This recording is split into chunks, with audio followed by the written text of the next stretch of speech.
Start.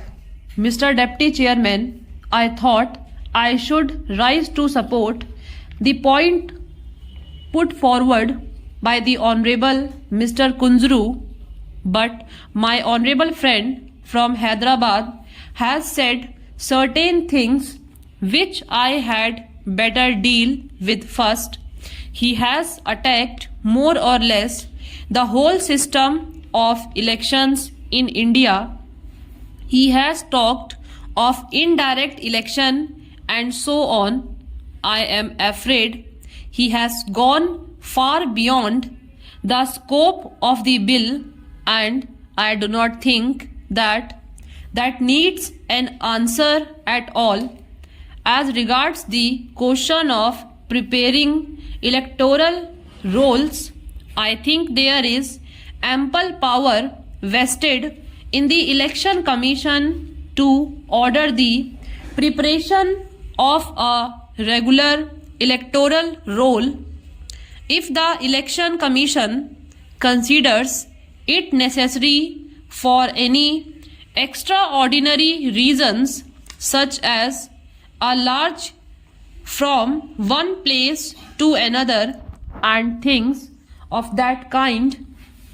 Otherwise, as the honorable member himself said, it is such a vast country and such huge numbers are involved that I think it would be really an unnecessary burden on the resources of the state to launch upon the preparation of electoral rolls every year.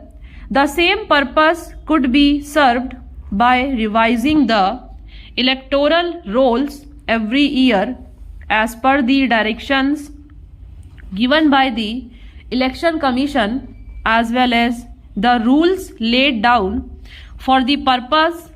In a democracy, one of the prerequisites for its success is vigilance, and I think it would be quite in order to expect the people of various parties to interest themselves in the revision of these electoral rolls. In fact, that is an obligatory task of the citizens, and it only helps to greater awareness and alertness on the part of the different parties.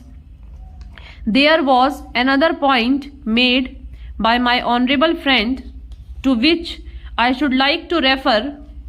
He referred to false personation. I am not going to deny it absolutely.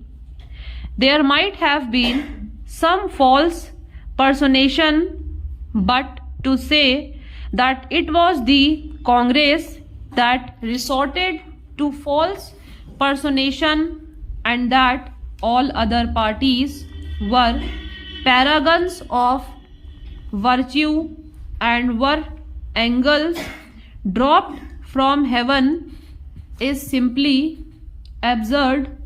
That he should have had the boldness to venture such a reckless statement, I should say irresponsible statement, without any proof whatever, was wholly unfair on his part to the Congress, and it is no credit to this august house that one of its members should make such an allegation against the opposition party.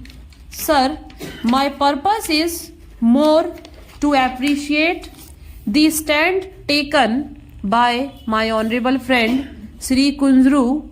I do not know.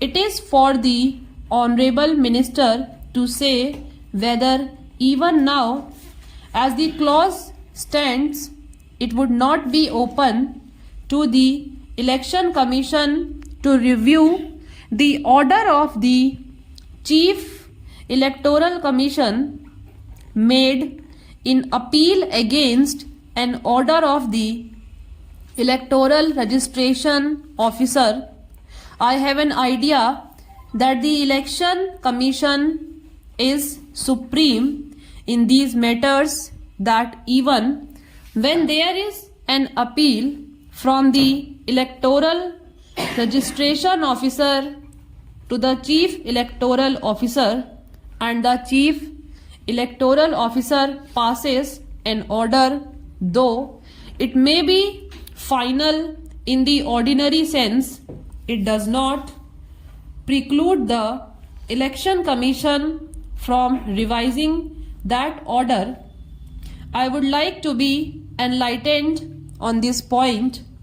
If the Honorable Minister in charge of the bill says that the order in appeal of the Chief Electoral Officer over an order of the Electoral Registration Officer is final and it is not open to the Election Commission to set it right, then I beg humbly to differ from such a stand, and I think that is a lacuna which should be made up. So I would like the Honorable Minister to apply his mind to this aspect and see that in no case the supreme authority of the Election Commission in this matter, which is of vital importance, is in the least abridged or curtailed. I think a slight amendment to clause 23 would set right the whole matter.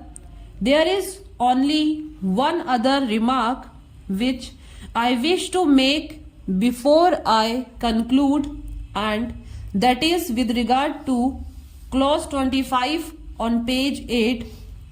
It enjoins on every local authority an obligation to make available to the electoral registration officer such staff as may be necessary for the performance of any duties in connection with the preparation and revision of electoral rolls.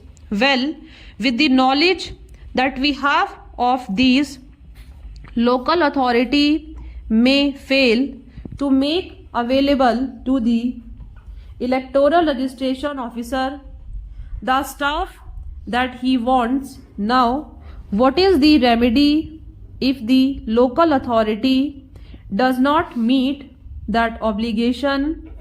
If it does not choose to make available the requisite staff that has not been provided for in the bill, it is open to the Honorable Minister to devise some means to meet such a contingency. But I think a clause like this would be very helpful. That will be some kind of an inducement to the local authority to provide the staff. That is all that I have got to say, and I will no longer tire the house.